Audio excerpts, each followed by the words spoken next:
नमस्कार मित्रांनो, अशोक मामा या मालिकेच्या आजच्या भागात आपण बघणार आहोत. राधा किशा एका मोठ्या कारमध्ये बसून सगळ्यांसमोर येतात. तेव्हा सगळेच जण त्यांच्याकडे आश्चर्याने बघू लागतात.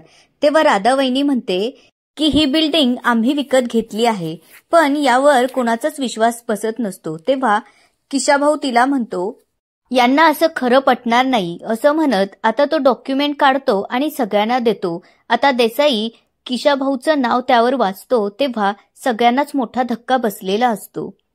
तेव्हा राधा वहिनी म्हणते की ही बिल्डिंग आता आमची, इथले झाडं, पालापाचोळा आणि वॉचमन सुद्धा आम्ही खरेदी केला आहे. तेव्हा किशा भाऊ त्यांना म्हणतो की चला 48 तासांच्या आत ही बिल्डिंग खाली करा. तेव्हा भैरवी त्यांना विचारू लागते की एवढे पैसे तुमच्याकडे आले तरी कुठून. तेव्हा अशोक मामा त्यांना म्हणतात की कुठे दरोडा टाकला. त्यावर किशा भाऊ म्हणतो की दरोडा नाही, आम्ही नोकरी करतो आणि आम्हाला 25,000 एवढा पगार आहे. हे ऐकल्यानंतर आता सगळ्यांनाच आश्चर्य वाटू लागतं. तेव्हा किशा भाऊ म्हणतो की चला तुम्हाला 48 तास देतो, सगळ्यांनी घरं खाली करा. तेव्हा ते सगळेजण किशा भाऊ राधा वहिनीचे पाय धरत त्यांना रिक्वेस्ट करू लागतात आणि म्हणतात की प्लीज आम्ही भाडं भरू, पण आम्हाला इथून काढू नका. आता हे खरं नसून राधा वहिनीला पडलेलं एक स्वप्न असतं. तेव्हा स्वप्नातच राधा वहिनी किशा भाऊला जोरात लाथ मारते. त्यामुळे आता किशा भाऊ जोरात ओरडून उठतो आणि तिला विचारू लागतो, तू मला लाथ का मारलीस. तेव्हा राधा वहिनी सांगू लागते की आपल्याला आता 25,000 पगार मिळणार, त्यामुळे मला आता मोठमोठी स्वप्न पडायला लागली. त्यामुळे मी आता ठरवलं की पैसे हातात आल्यानंतर सोनं नाणं विकत घ्यायचं. तेव्हा किशा भाऊ म्हणतो की राधा अजिबात असं करायचं नाही, स्वप्नात सुद्धा उधळपट्टी करायची नाही. तेव्हा राधा वहिनी विचारू लागते मग काय करायचं. तेव्हा किशा भाऊ म्हणतो की मी ठरवलंय, मी मोठा स्विमिंग पूल बांधणार आहे, पण त्यात पाणी नसणार, तर त्यामध्ये दारू असणार आणि त्या दारूमध्ये मी पोहणार. व राधा वहिनी त्याला म्हणते की आले का तुमच्या लायकीवर. तुम्ही जर दारूमध्ये पोहलात तर तुमच्या नाकातोंडामध्ये दारू जाईल आणि तुम्हाला नशा येण्याऐवजी तुमचा जीव जाईल. आता राधा वहिनी किशा भाऊला म्हणू लागते की हे सगळं स्वप्न पूर्ण करण्यासाठी पहिले आपल्याला त्या भैरवीच्या बिझनेसला काडी लावावी लागेल.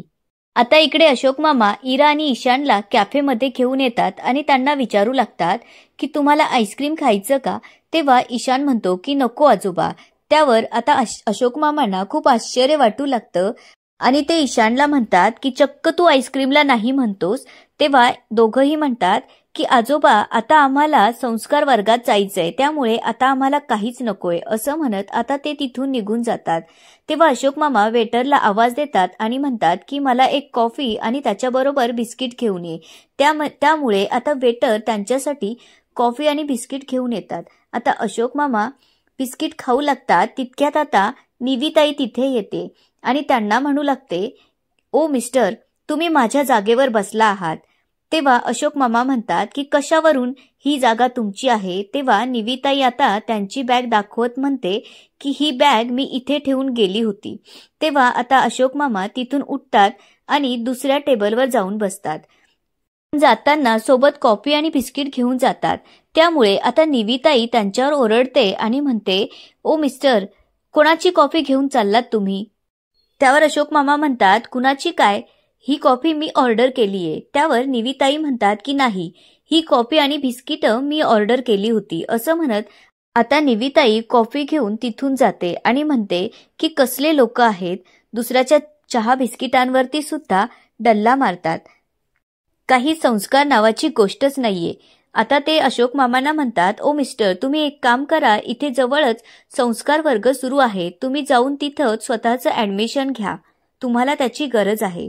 इतक्यात आता वेटर कॉफी घेऊन येतो आणि निवीताईंसमोर येऊन उभा राहतो आणि तिला सांगू लागतो की मॅडम, ही कॉफी तुम्ही ऑर्डर केलेली आहे आणि तुमच्या जवळची त्यांनी म्हणजेच अशोक मामांची कॉफी आहे असं तो तिला जेव्हा सांगतो तेव्हा ती अशोक मामांजवळ येते आणि त्यांना सॉरी म्हणू लागते आणि त्यांना म्हणते की सॉरी माझा गैरसमज झाला असं म्हणत ती त्यांची कॉपी त्यांना परत करते. तेव्हा आता अशोक मामा तिला म्हणतात, हे काय तुमचं आजचं नाहीये, तुम्ही त्या दिवशी भेटलात तेव्हा सुद्धा असंच वागत होता. संस्कार वर्गाची गरज मला नसून तुम्हाला आहे. त्यामुळे आता निविताईला राग येतो आणि ती अशोक मामांना म्हणते की ओ मिस्टर, मी तुम्हाला 10 वेळा सॉरी म्हटले तरी देखील तुम्ही उलट माझ्यावरच ओरडताय, असं म्हणत आता ती तिथून जाते. तेव्हा अशोक मामा तिला पुन्हा आवाज देतात आणि म्हणतात की तुम्ही इकडे या, आणि तिला म्हणू लागतात की मी तुम्हाला मगाशी संस्कार वर्गात ऍडमिशन घ्या असं म्हटलो ना, पण तुम्ही अजिबात असं करू नका, कारण तिथे गेल्यानंतर तुमचं वळण आणखीच बिघडेल. त्यामुळे आता निविताईला आणखीच राग येतो. इकडे अनिश अंघोळ करून बाहेर येतो. तितक्यात त्याला स्वप्नाचा फोन येतो. आता अनिश तिचा फोन उचलतो तेव्हा स्वप्ना त्याला म्हणते की व्हॉट्सअप. पुढे ती त्याला म्हणते की गुड मॉर्निंग. तेव्हा अनिश तिला म्हणतो की माझी मॉर्निंग कधीच गुड नसते. तेव्हा ती म्हणते की काय झालंय, असा का बोलतोयस. त्यावर अनिश म्हणतो जोपर्यंत माझ्या मनासारखं सगळं होत नाही ना तोपर्यंत माझी मॉर्निंग गुड नसणार आहे. आता स्वप्ना त्याला म्हणते तुझ्या बोलण्यावरून तर असंच वाटतंय की तुझा मूड आजही ऑफ आहे, त्यामुळे भेटायचं का. तेव्हा अनिश म्हणतो की ठीक आहे. तेव्हा ती त्याला म्हणते की यावेळेस आपण माझ्या घरी भेटू. तितक्यात भैरवीला राजनचा मेसेज येतो. तेव्हा अनिश स्वप्नाला सांगू लागतो की भैरवीला राजन सुकटनकरचा मेसेज आलाय. तेव्हा स्वप्ना म्हणते की बघ तरी काय मेसेज आहे.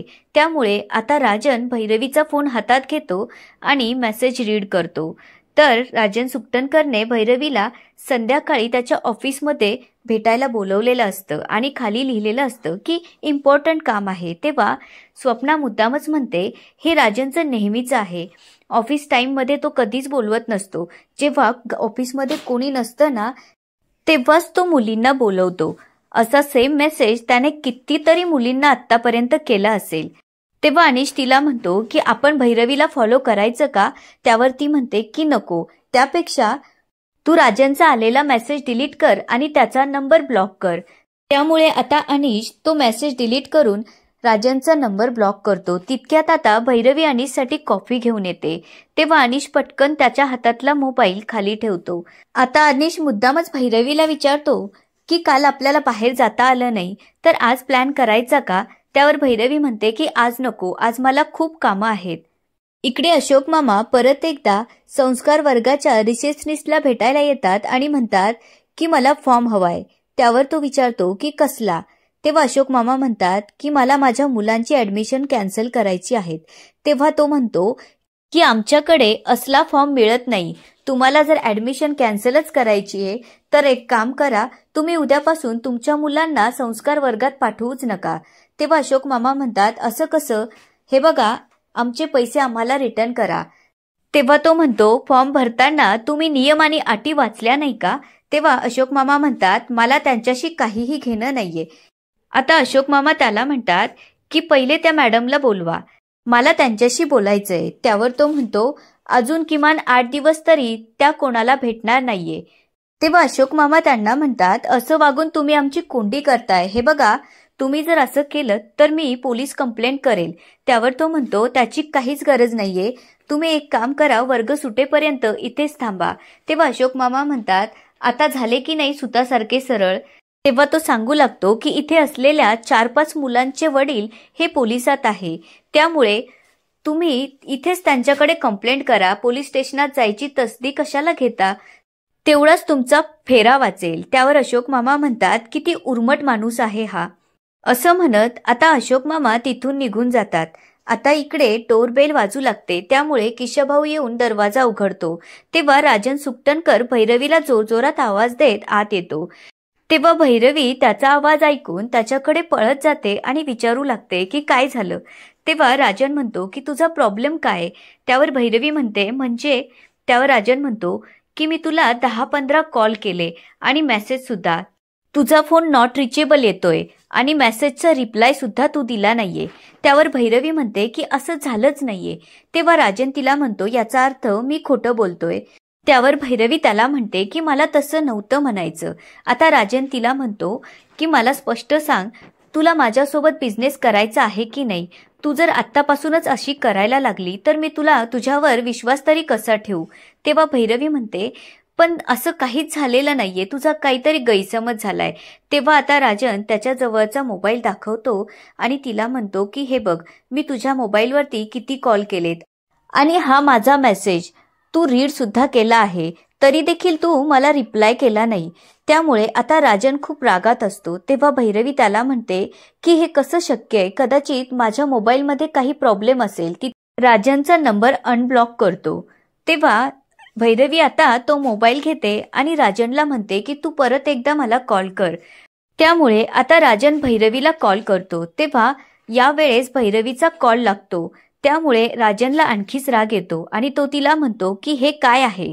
तेव्हा भैरवी त्याला म्हणते की आता आपण शांतपणे हे काय आहे ते फिगर आउट करूया. पण राजन मात्र काहीच ऐकण्याच्या मनस्थितीत नसतो आणि तिथून रागातच निघून जातो. त्यामुळे भैरवीला आता खूप टेन्शन आलेलं असतं. तेव्हा अनिश तिला विचारतो की काय झालं भैरवी, कसला विचार करतेस एवढा, तू काय एवढी अपसेट दिसतेस. त्यावर भैरवी म्हणते की राजनचा विचार करतेय. हे ऐकल्यावर आता अनिशला जरा रागच येतो.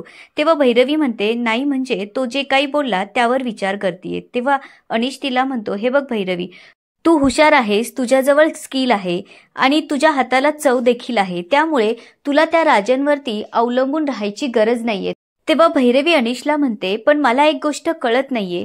राजनने त्याचा कॉल लॉग दाखवला तेव्हा त्याने मला खरंच कॉल केले होते आणि त्याने केलेला मेसेज डिलिव्हर्ड झाल्याचं दिसत होतं. तरी देखील ही गोष्ट माझ्या लक्षात कशी नाही आली. तेव्हा अनिश म्हणतो हे मी कसं सांगू शकतो. असं म्हणून तो तिथून जातो. तेव्हा भैरवी विचार करते. जेव्हा ती अनिशसाठी कॉफी घेऊन येते तेव्हा त्याच्या हातात तिचा मोबाईल असतो आणि भैरवी आल्या आल्या तो पटकन तिचा मोबाईल खाली ठेवतो.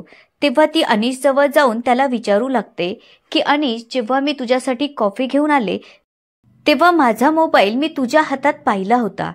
तेव्हा अनिश आता मुद्दामच राग आल्याचं नाटक करतो आणि तिला म्हणतो तुला काय म्हणायचंय की हे सगळं मी केलं, म्हणजे तुला आता माझ्यावर संशय आहे.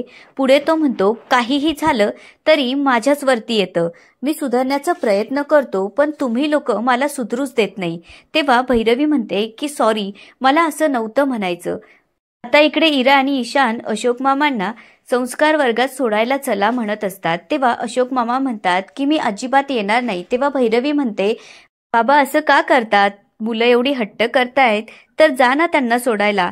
मला जर काम नसतं तर मी स्वतः गेले असते. पण अशोक मामा मात्र कुणाचंच ऐकायला तयार नसतात. तेव्हा इरा ईशान नाराज होतात. त्यामुळे आता भैरवी म्हणते की ठीक आहे, आज मीच त्यांना सोडायला जाते. त्यामुळे आता इरा आणि ईशान खुश होतात आणि भैरवीला मिठी मारतात.